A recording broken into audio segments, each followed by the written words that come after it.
Chers amis, c'est avec beaucoup de plaisir que Témoigner ensemble à Genève ouvre cette belle journée. Belle parce qu'elle est placée sous le signe de l'amour du Christ, Église ensemble. Belle parce que vous êtes là. Et puis belle parce qu'il fait un soleil magnifique et que l'exposition...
Merci beaucoup Isabelle de nous parler de ces moments de difficulté de Jacob. Je vais poursuivre aussi, cette fois-ci en faisant allusion à ce texte de Genèse 31, versets 36 à 49. En lisant ce texte, nous pouvons ici tous dire, nous sommes tous émigrés, mais notre cité est dans les cieux. Mais nous avons bien entendu, encore ce matin, les cris de Jacob. Quel est mon crime? Quel est mon péché que tu me poursuives avec tant d'ardeur? C'est Jacob qui, pour échapper à la colère de son frère Ésaü, suit la recommandation de sa mère Rebecca et va trouver refuge dans la maison de son oncle Laban, à Charan, qui plus tard deviendra son beau-père. J'aimerais juste souligner ici que Charan est un plateau situé entre le Tigre et l'Euphrate. L'altitude y interdit, ou y interdisait jusqu'à aujourd'hui aussi, tous travaux d'irrigation. Par contre, il y pleuvait beaucoup plus qu'en plaine, d'où la présence des pâturages, et par conséquent, de nombreux nomades venaient s'y installer, car c'était une région économiquement bonne et riche. Nous savons que les parents d'Abraham s'y étaient aussi installés. L'histoire biblique nous rapporte donc plusieurs types de migrations, mais citons ici les migrations forcées et migrations volontaires. Et c'est suite à ces deux types de migrations que sont issus les textes législatifs fixant les statuts de l'étranger ou de l'émigré en Israël. Le peuple qui mit en place cette législation fut un peuple qui a aussi confessé autrefois « Mon père était un araméen errant, descendu en Égypte pour y séjourner, en immigré. » Il s'agit bien entendu des ancêtres dont Jacob faisait partie. Et comme Jacob, le réfugié forcé à l'être malgré eux, aimerait participer avec leurs compétences et leur savoir-faire à la stabilité des villes qui les accueillent. Nous nous rappelons ici de la recommandation du Seigneur au peuple d'Israël, alors esclave en Babylone. Au travers de son serviteur Samuel, dans Samuel 29, Dieu recommandait son peuple de cultiver la terre, de travailler et ne pas seulement attendre une sorte d'assistance sociale, de se marier et surtout de prier pour ces pays d'accueil et ces autorités, car leur succès, leur réussite dépendait du bonheur de ces pays. Le texte nous décrit Jacob, un travailleur. Il a travaillé dur et par sa présence à Charan, Dieu a tourné son regard favorable au bétail et à tous les biens de Laban. Par le texte biblique, nous découvrons que la figure du réfugié, du migrant, d'une manière générale, a toujours présenté des différents visages et que le regard porté sur un réfugié et sur un migrant est lui aussi très divers. Il est frappant de constater déjà que le premier chapitre du livre de Genèse nous présente deux figures opposées du migrant. Il y a tout d'abord les migrants meurtriers, maudits du sol, Caïn. Tu seras errant et vagabond, dit Dieu en réaction au meurtre d'Abel. Et Caïn de répéter, comme pour acquiescer, mais non sans insister sur l'angoissante fragile de son nouveau statut. Je serai errant et vagabond sur la terre, et quiconque me trouvera me tuera. En contraste, il y a le migrant identitaire, béni de Dieu. Abraham qui part de son pays natal vers l'inconnu, mais accompagné par la bénédiction de Dieu. Le cas de Jacob, qui deviendra une grande nation, car béni par le Seigneur à Bethel, sur son chemin vers Charan, son lieu de refuge. S'intéresser donc aux migrants ou à l'étranger dans la Bible hébraïque nécessite en fait de distinguer entre trois mots qui recouvrent trois réalités différentes. Nakri désigne en fait généralement un étranger au pays, quelqu'un qui n'a aucun lien avec la famille, les clans, ni même la tribu. Les cas de quelques-uns d'entre nous aussi aujourd'hui. Tossab nomme aussi l'étranger des passages, les résidents ou l'hôte temporaire, qui ne jouit d'aucun droit spécifique. Gère ou guerre définit l'étranger installé en Israël, l'émigré ou les réfugiés. Ce dernier terme qui est au centre de notre journée aujourd'hui, sous-entendant aussi une différenciation sociale. En effet, selon quelques textes bibliques, j'ai regardé plusieurs textes dans le livre de Deutéronome, l'émigré que tu as chez toi pour abattre les arbres. Donc on voit que l'émigré était associé à l'orphelin, au pauvre, à quelqu'un qui a une basse classe sociale. Si le souvenir du séjour en Égypte est explicitement mentionné dans Exode 22, tu n'exploiteras ni opprimeras l'immigré, car vous avez été des immigrés au pays d'Égypte. S'il est stipulé aussi dans Deutéronome 10 que Dieu aime l'immigré et lui donner du pain, un manteau, s'il est répété sur une série de lois vise à l'étranger, l'émigré, l'étranger, les réfugiés au sein de la société israélite.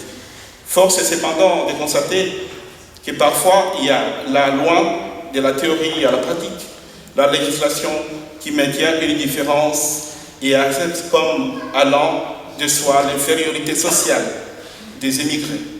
L'immigré reste un immigré dans un groupe ethniquement et socialement marqué, même s'il est dit qu'il y aura un même droit pour l'immigré et pour l'autochtone.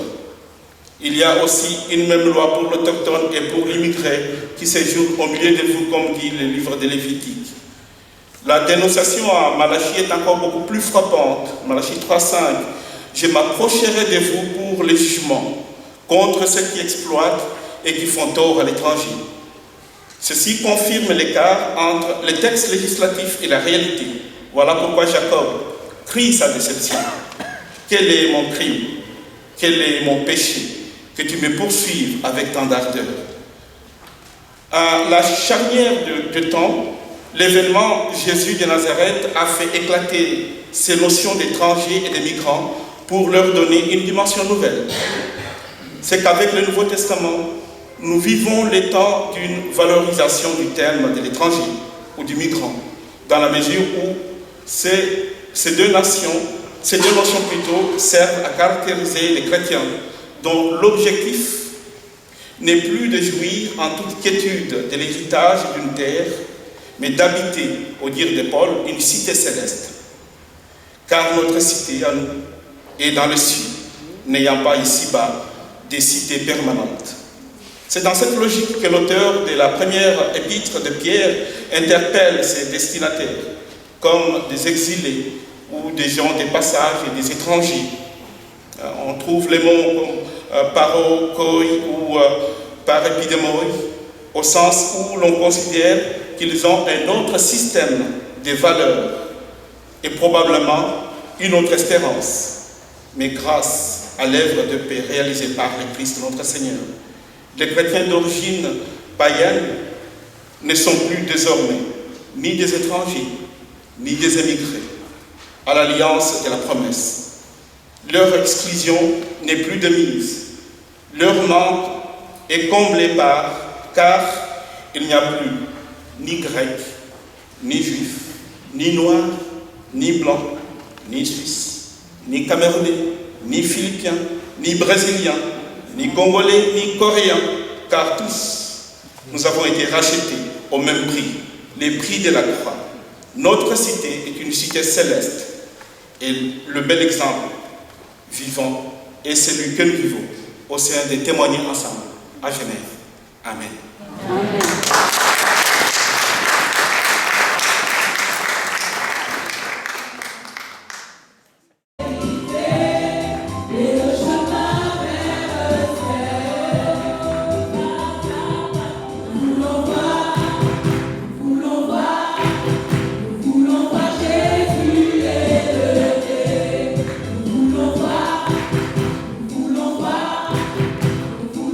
Jésus est levé.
shine his face upon you and be gracious to you.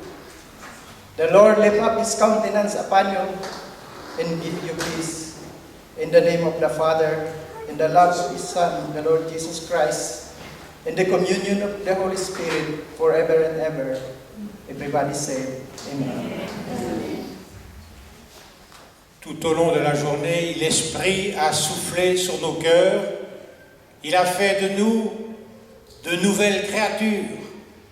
Maintenant, il nous envoie dans le monde pour être porteur de son amour, rendre ce monde plus humain et être témoin de sa joie et de sa vie. Que le Seigneur nous envoie, qu'il nous bénisse, qu'il nous garde et nous protège. Allons dans sa paix. Amen.